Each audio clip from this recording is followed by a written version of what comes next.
जय श्री कृष्णा, राधे राधे।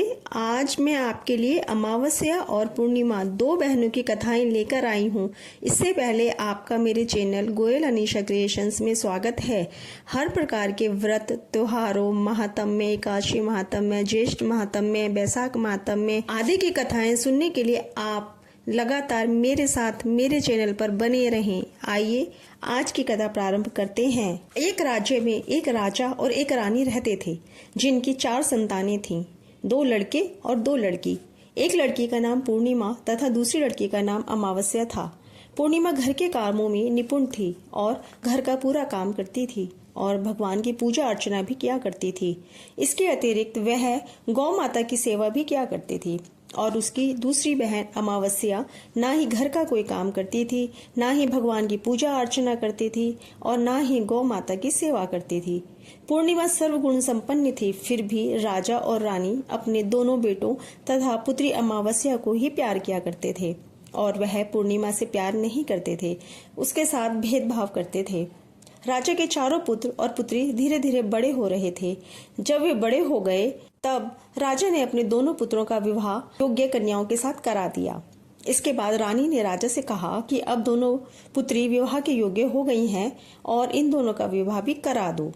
लेकिन पुत्री अमावस्या का विवाह किसी बड़े खानदान में कराना और पूर्णिमा का विवाह किसी गरीब परिवार में कराना, क्योंकि पूर्णिमा को केवल भगवान की पूजा पाठ करना ही पसंद है और गाय की सेवा करना पसंद है। अब रानी ने राजा को दोनों पुत्रियों का रिश्ता तय करने के लिए भेज दिया। राजा ने अपने पड़ोसी राज्य में जाकर वहां के राजा के पुत्र से अमावस्या का रिश्ता तय कर दिया और वहीं पास के गांव में जाकर एक गरीब परिवार के लड़के से पुत्री पूर्णिमा का रिश्ता भी तय कर दिया। यह सारी बात जाकर राजा ने अपनी रानी से बताया तो रानी यह सोचने लगी कि अब देखते हैं कि भगवान इसकी मदद कैसे करते हैं। यह बहुत ही पूजा पाठ करती है और भगवान में मग्न रहती है। पूर्णिमा का भाई और उसकी भाभी पूर्णिमा से बहुत प्यार करते हैं, क्योंकि पूर्णिमा उनके घर के कामों में उनका साथ देती है और कामों में उनका हाथ बटाती है। और यही उनकी दूसरी बहन अमावस्या उन पर अपना रौब जमाती है और घर का कोई कार्य नहीं करती। कुछ समय बीत जाने के बाद दोनों पुत्रियों का विवाह हो जाता है। राजा और रानी की विवाह के बाद अपनी दोनों पुत्रियों को विदाई देते हैं। विदाई देते समय राजा और रानी पुत्री अमावस्या को बहुत सारा धन और दौलत देकर विदा करते हैं और पूर्णिमा को कुछ भी नहीं देते, खाली हाथ अपने घर से विदा कर देते हैं। इसके बाद दोनों बहनें अपने अपने ससुराल को चली जाती हैं। कुछ दिन बीत जाते हैं और एक दिन अमावस्या अपने घर पर शिवजी की कथा रखती है, जिसमें वह सभी गांव वालों को निमंत्रण देती है और अपनी बहन पूर्णिमा को नहीं बुलाती। जब गांव की सभी औरतें अमावस्या के यहाँ जाती हैं तो यह सब दृश्य पूर्णिमा अपने घर के दरवाजे के बाहर बैठकर देख रही होती है। तब वहां से गुजर रही औरतें पूर्णिमा से कहती हैं कि तुम्हारी बहन के यहाँ शिवजी की कथा रखी है, क्या तुम नहीं चलोगी? पूर्णिमा ने कहा, मुझे निमंत्रण नहीं आया है, मैं नहीं जा सकती। सभी गांव की औरतों ने पूर्णिमा से कहा, बुलाया नहीं तो क्या हुआ, भगवान शिव की कथा है, चलो, तुम हमारे साथ चलो। गांव की सभी औरतों की बात मानकर पूर्णिमा भी उनके साथ भगवान शिव की कथा में अमावस्या के घर चली जाती है। जब अमावस्या की नजर पूर्णिमा पर पड़ती है तो वह कहती है कि तुम यहाँ कैसे चली आई, मैंने तो तुम्हें बुलाया नहीं था। खैर कोई बात नहीं, अब तुम आ ही गई हो तो चुपचाप बैठी रहना। और यह कहते हुए अमावस्या ने पूर्णिमा की गरीबी का भी मजाक उड़ाया। पूर्णिमा की आंखों में आंसू आ गए और रोते रोते मन ही मन में पूर्णिमा भगवान शिव से विनती करती है, हे भगवान, क्या पूजा पाठ करना गलत है? गौ माता की सेवा करना गलत है? आखिर मेरी गलती क्या है? आप मुझ पर अपनी कृपा दृष्टि कब बनाएंगे? पूर्णिमा बार बार भगवान शिव से यही कहती रहती। इतने में शिव कथा पूरी हो जाती है और अमावस्या भगवान का प्रसाद बांटने लगती है। वह सभी को प्रसाद देती है, लेकिन पूर्णिमा को वह प्रसाद नहीं देती। पूर्णिमा बिना प्रसाद के ही अपने घर लौट जाती है। रास्ते में वह यहाँ सोचते हुए चलती है कि यदि बच्चे उससे कथा का प्रसाद मांगेंगे तो वह उन्हें क्या जवाब देगी। उसने सोचा था कि वह अपने मायके अपने भाई और भौजाई के यहाँ जाएगी और वहाँ जाते हुए वहाँ बच्चों के लिए कुछ लेकर जाएगी। ऐसा सोचते हुए वह अपने घर वापस लौट आई। घर वापस लौटकर आने के बाद वह अपने पति और बच्चों से कहती है कि वह अपने मायके जा रही है। पति ने कहा, ठीक है, और कुछ समय के बाद पूर्णिमा अपने मायके के लिए रवाना हो जाती है। चलते चलते रास्ते में एक चबूतरा आया जिस पर तुलसी का पौधा लगा था। उस चबूतरे पर एक बूढ़ी अम्मा बैठी हुई थी। वह कोई और नहीं, साक्षात तुलसी माँ थी। उस बूढ़ी माता ने पूर्णिमा से कहा, बिटिया तुम कौन हो और कहाँ जा रही हो? पूर्णिमा अपना परिचय देती है। परिचय देने के बाद बूढ़ी औरत ने पूर्णिमा से कहा कि यहाँ तुलसी का पौधा सूख रहा है, इसमें थोड़ा सा पानी डाल दो और इस चबूतरे की साफ सफाई कर दो, जिससे मुझे थोड़ी ठंडक मिलेगी। पूर्णिमा ने कहा कि ठीक है माँ, मैं तुलसी में पानी डाल देती हूँ और यहाँ की साफ सफाई भी कर देती हूँ। पूर्णिमा ने साफ सफाई करने के बाद बूढ़ी अम्मा को भी नहला दिया और बूढ़ी अम्मा की भी सेवा की।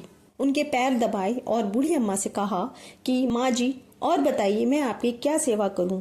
और कोई काम है तो बता दीजिए, मैं कर दूंगी। बूढ़ी अम्मा ने कुछ नहीं कहा। अब तुम जाओ और वापस आते समय मुझसे मिलते हुए जाना। पूर्णिमा ने बूढ़ी अम्मा से कहा, ठीक है अम्मा जी, मैं जाती हूँ। वापस आते वक्त आपसे मिलते हुए जाऊंगी। कुछ समय आगे चलने के बाद एक शिव मंदिर आया। वहां पर उसे एक बूढ़े बाबा मिले जो मंदिर के बाहर बैठे हुए थे। वह कोई और नहीं, साक्षात भोलेनाथ थे। उन्होंने पूर्णिमा से कहा कि कहाँ जा रही हो बेटी, तुम कौन हो? तब पूर्णिमा ने अपना परिचय दिया। फिर उस बूढ़े बाबा ने पूर्णिमा से कहा, इस चबूतरे की और इस मंदिर की सफाई कर दो। तब पूर्णिमा ने मंदिर की और चबूतरे की सफाई कर दी और वहां पर पूजा पाठ अर्चना भी की और साफ सफाई पूजा अर्चना करने के बाद उन्होंने बूढ़े बाबा को भी नहला दिया और उनसे कहा कि बाबा और कोई काम हो तो बताइए। तब बूढ़े बाबा ने कहा, नहीं बेटी, अब तुम जाओ और वापस आते वक्त मुझसे मिलते हुए जाना। पूर्णिमा ने कहा, ठीक है बाबा, मैं जाती हूँ, वापस आते हुए आपसे मिलते हुए ही जाऊंगी। आगे चलते चलते कुछ दूर चलने के बाद पूर्णिमा को एक काली जी का मंदिर दिखा।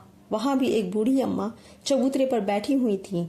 उस बूढ़ी औरत ने भी पूर्णिमा से कहा कि बेटी तुम कौन हो, कहाँ जा रही हो? तब पूर्णिमा ने उस बूढ़ी औरत को अपना परिचय दिया। बूढ़ी औरत ने पूर्णिमा से कहा कि यहाँ सभी पूजा पाठ करने के लिए आते हैं, लेकिन मंदिर की साफ सफाई करने के लिए कोई नहीं आता, इसलिए तुम मंदिर की और चबूतरे की साफ सफाई कर दो। पूर्णिमा ने कहा, ठीक है माता जी। और पूर्णिमा मंदिर की और चबूतरे की साफ सफाई कर देती है और पूजा पाठ भी करती है और माता जी का श्रृंगार कर देती है और उस बूढ़ी अम्मा को भी नहला देती है और बूढ़ी अम्मा के पैर दबाती है और कहती है कि सभी काम हो गए हैं माँ जी, और कोई काम हो तो बताइए। बूढ़ी अम्मा कहती है कि नहीं बेटी, अब तुम जाओ, लेकिन वापस आते वक्त मुझसे मिलते हुए जाना। पूर्णिमा कहती है ठीक है और वह आगे चली जाती है। आगे चलते चलते एक नदी आती है। वहां पर भी एक बूढ़ी अम्मा बैठी रहती है और वह कहती है कि बेटी तुम कौन हो और कहां से आई हो? उसे भी पूर्णिमा अपना परिचय देती है। बूढ़ी औरत पूर्णिमा से कहती है कि नदी पर स्नान करने तो यहाँ पर सब आते हैं, लेकिन यहाँ की साफ सफाई कोई नहीं करता, इसलिए तुम इस किनारे पर साफ सफाई कर दो। पूर्णिमा कहती है ठीक है माता जी, और वहाँ की साफ सफाई कर देती है और उस बूढ़ी अम्मा के पैर दबा देती है और कहती है माँ जी, और कोई काम हो तो बताइए। बूढ़ी औरत कहती है कि कुछ नहीं बेटी, तुम जाओ, लेकिन वापस आते वक्त मुझसे मिलते हुए जाना। और वहाँ नाव में बैठकर नदी के दूसरे किनारे पहुँच जाती है और वह अपने मायके के घर पहुँच जाती है। वहाँ पर पूर्णिमा के भाई और भाभी उसे देखकर बहुत खुश हो जाते हैं और वे पूर्णिमा की बहुत खातिरदारी करते हैं और उससे बहुत सारी बातें करते हैं और कहते हैं कि बच्चों को भी साथ में लेकर आती तो बहुत अच्छा होता। अब कुछ समय के बाद पूर्णिमा ने वापस अपने ससुराल जाने के लिए कहा तो उसकी भाभी ने उसके लिए एक साड़ी दी और थैलों में बच्चों के लिए कपड़े और खाने पीने की कुछ चीजें रख दी और कहा कि तुम बहुत दिनों के बाद आती हो। तो पूर्णिमा की भाभी ने यह थैला पूर्णिमा के हाथ में दे दिया और कहा कि जाओ और जल्दी वापस आना। इसके बाद पूर्णिमा वहां से अपने ससुराल के लिए रवाना हो जाती है और उसी की नदी के किनारे पहुंची और नाव में बैठकर दूसरे किनारे पर उतर गई। वहां पर उतरने के बाद वहां पर उसे वही बूढ़ी अम्मा मिली जो साक्षात गंगा मैया थी। उस बूढ़ी अम्मा ने पूर्णिमा को एक थैला दिया और कहा कि इसे तुम अपने घर जाकर ही खोलना। अब पूर्णिमा के पास बहुत सारे थैले हो गए थे। उन्हें लेकर पूर्णिमा वहां से रवाना हुई। आगे कुछ दूर चलने पर काली माँ का मंदिर आया। वहां पर काली माँ बूढ़ी माँ के रूप में विराजमान थी। उसने कहा, आ गई बेटी पूर्णिमा, पूर्णिमा ने कहा, हाँ माँ जी, मैं आ गई। तो काली माँ ने उसे एक थैला दिया और कहा, तुम यह थैला अपने घर जाकर खोलना। अब पूर्णिमा के पास 3 थैले हो गए थे। तीनों थैले लेकर पूर्णिमा आगे बढ़ी। कुछ दूर जाने पर शिवजी का मंदिर आया, जहाँ बूढ़े बाबा के रूप में शिवजी स्वयं विराजमान थे। बूढ़े बाबा ने कहा, पूर्णिमा तुम वापस आ गई? पूर्णिमा ने कहा, हाँ बाबा, मैं वापस आ गई। बूढ़े बाबा ने भी पूर्णिमा को एक थैला दिया और कहा कि यह थैला तुम घर जाकर ही खोलना। पूर्णिमा ने कहा, ठीक है बाबा। अब पूर्णिमा के पास 4 थैले हो गए थे। अब पूर्णिमा इन चारों थैलों को कैसे लेकर जाती? उसने एक पुरानी साड़ी निकाली और उन सभी थैलों का एक गट्ठा बना लिया और उसको सिर पर रखकर वहां से रवाना हो गई।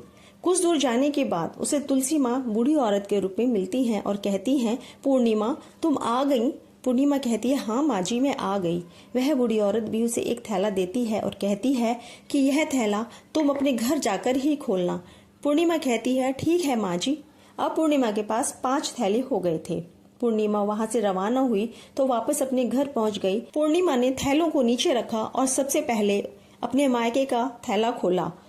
खोलकर देखने लगी तो उसमें बच्चों के लिए अच्छे अच्छे कपड़े और खाने पीने की चीजें थी और उसने कुछ गहने भी रखे थे। पूर्णिमा ने कपड़े अपने बच्चों को दे दिए और खाने पीने की चीजें भी बच्चों को दे दी। यह सब पाकर बहुत खुश थे बच्चे। अब पूर्णिमा ने दूसरा थैला खोला जो उसे गंगा मैया ने दिया था। उसमें ढेर सारे हीरे, जवाहरात, सोना, चांदी आदि था। इसके बाद अब पूर्णिमा ने तीसरा थैला खोला जो उसे काली माँ ने दिया था। उसमें बहुत सारा सोना, श्रृंगार का सामान भरा हुआ था। इसके बाद पूर्णिमा ने चौथा थैला खोला जो उसे भगवान शिव ने दिया हुआ था। उसमें बहुत सारा धन संपत्ति भरा हुआ था और बहुत सारी खुशियां भरी हुई थी। इसके बाद अब पूर्णिमा ने 5वां थैला खोला जो उसे तुलसी माँ ने दिया था। उसमें चावल, दाल और 7 प्रकार की खाने की चीजों से भरा हुआ था। अब पूर्णिमा के घर में किसी चीज की कोई कमी नहीं थी। उसका घर धन धान्य से भरा हुआ था और परिपूर्ण था। अब पूर्णिमा और उसका परिवार सुख में जीवन व्यतीत करने लगा। अब पूर्णिमा के मन में विचार आया कि क्यों ना शिवजी की कथा कराई जाए और शिवजी की कथा में एक कार्यक्रम रखा जाए। पूर्णिमा ने गांव के सभी लोगों को निमंत्रण दिया और घर घर जाकर सभी लोगों को बुलाया। पूर्णिमा अपनी बहन अमावस्या के घर भी गई और अमावस्या को भी शिवजी की कथा के लिए उसने अपने घर पर बुलाया। अब अमावस्या पूर्णिमा के घर शिवजी की कथा में आई तो उसने देखा कि पूर्णिमा के घर में किसी भी चीज की कोई कमी नहीं है। इतना सारा धन दौलत देखकर अमावस्या आश्चर्यचकित हो गई। उसने पूर्णिमा से कहा कि तुम्हारे घर में इतनी धन और दौलत कहाँ से आई? पूर्णिमा ने कहा, देखो बहन, तुमने शिवजी की कथा में मुझे नहीं बुलाया था, फिर भी मैं चली आई और तुमने मुझे प्रसाद तक नहीं दिया और मेरी गरीबी का मजाक भी उड़ाया। उसके बाद मैं अपने घर आ गई और घर आते हुए मन ही मन में सोच रही थी कि अपने मायके जाऊंगी और मैं अपने मायके चली गई और जो कुछ घटना इस बीच हुई वह सभी घटना अपनी बहन अमावस्या को बताती है।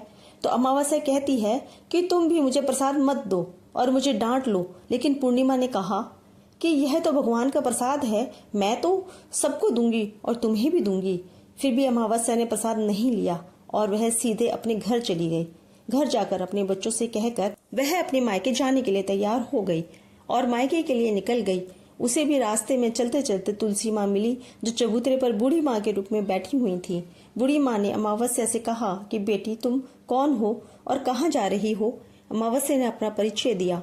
बूढ़ी माँ ने कहा, बेटी, यह तुलसी का पौधा सूख रहा है, इसमें थोड़ा सा पानी डाल दो और इस चबूतरे की साफ सफाई कर दो। इस पर अमावस्या ने कहा, बुढ़िया, तुझे दिखाई नहीं दे रहा है कि मैंने इतनी महंगी साड़ी पहन रखी है, यह गंदी हो जाएगी। ऐसा कहकर वह वहां से चली जाती है। आगे जाने पर उसे भगवान शिव मिले, जिन्हें भी उसने ऐसा ही कहा। उसके बाद आगे जाने पर उसे काली माँ मिली, जिससे भी उसने यही सारी बातें कही। आगे जाने पर उसे गंगा मैया मिली, जिसे भी उसने यही सब कहा और आगे चली गई। इसके बाद अमावस्या जब नाव में बैठने लगी तो उसे नाव में फूलों की जगह कांटे भरे हुए थे जो उसके पैरों में चुभ रहे थे। किनारे पर उतरकर वह अपने मायके चली गई। जब वहां उसकी भाभियों ने तथा भाइयों ने देखा तो मन ही मन में कहने लगे कि काम की ना काज की, 2.5 मन अनाज की। अब आ ही गई है तो ठीक है, पूर्णिमा तो हमारे कामों में हाथ बटाती है, यह कोई काम करेगी तो नहीं। अब उन्होंने खाना बनाया और खा पीकर सभी सो गए। अमावस्या जब सुबह उठी और अपनी भाभियों से कहा कि मैं अपने ससुराल जा रही हूँ। उन्होंने कहा कि ठीक है जाओ। अमावस्या बोली, पूर्णिमा को तो तुमने एक थैला दिया था और मुझे कुछ नहीं दोगी क्या? भाई और भाभी ने कहा कि तुम घर जाओ, थैले तुम्हारे घर पहुंच जाएगा। और अमावस्या वहां से निकल गई और नदी के किनारे पहुंच गई। गंगा मैया बूढ़ी औरत का रूप धारण करके बैठी हुई थी। बूढ़ी माँ ने कहा, आ गई बेटी? तो उसने कहा, हाँ मैं आ गई। अमावस्या ने कहा, तुमने पूर्णिमा को एक थैला दिया था और मुझे नहीं दोगी क्या? बूढ़ी अम्मा ने कहा, तुम घर जाओ, थैले तुम्हारे घर पहुंच जाएगा। इसके बाद आगे जाने पर उसे काली मैया मिली, जिसने भी अमावस्या को यही कहा। इसके बाद आगे जाने पर उसे शिव भगवान मिले, उन्होंने भी अमावस्या से यही कहा। इसके बाद आगे जाने पर उसे तुलसी माँ मिली और उसने भी अमावस्या से यही कहा, तुम घर जाओ, थैले तुम्हारे घर पहुंच जाएगा। अमावस्या अपने घर पहुंच गई है। आंगन में उसने देखा तो वहां पर 5 थैले पड़े हुए थे। अमावस्या ने मन ही मन सोचा कि अब तो मेरे पास बहुत सारी धन और दौलत आ जाएगी। जल्दी जल्दी उसने सभी थैलों को खोला। किसी में मिट्टी थी तो किसी में पत्थर, किसी में कंकड़ और किसी में कोयला। उसके मायके से भी कुछ नहीं मिला था। इन थैलों में कुछ भी नहीं था। अमावस्या दौड़ती हुई पूर्णिमा के घर गई और कहती है कि तुम्हें तो इतना सब कुछ मिला, मुझे तो कुछ नहीं मिला, आखिर क्यों? तो पूर्णिमा कहती है कि जब मैं अपने मायके जाती हूँ तो अपनी भाभीयों के साथ उनके कामों में हाथ बटाती हूँ, उनके साथ मिलकर काम कराती हूँ, लेकिन तुम ऐसा कुछ नहीं करती, उनकी इज्जत भी नहीं करती, इसलिए वह तुम्हें भला क्या देंगे। इसके बाद तुमने गंगा मैया को ठुकरा दिया और काली माँ को भी ठुकरा दिया और भगवान शिव को भी तुमने ठुकरा दिया, इसलिए उन्होंने भी तुम्हें कुछ नहीं दिया। अमावस्या कहती है कि बहन तुम मुझे माफ कर दो, मैंने तुम पर हमेशा अत्याचार किया है, मुझे कुछ नहीं मिला तो कोई बात नहीं, मैं भी भगवान की भक्ति करूंगी और सब कुछ प्राप्त कर लूंगी, मुझे इन सब चीजों का रहस्य बताओ। तो पूर्णिमा ने कहा कि तुम 3 सूत्र का ज्ञान ले लो और उसकी कथा करना। पहले सूत्र में दया मांगना, दूसरे सूत्र में कथा मांगना और तीसरे सूत्र में 108 बार ओम नमः शिवाय का जाप करना।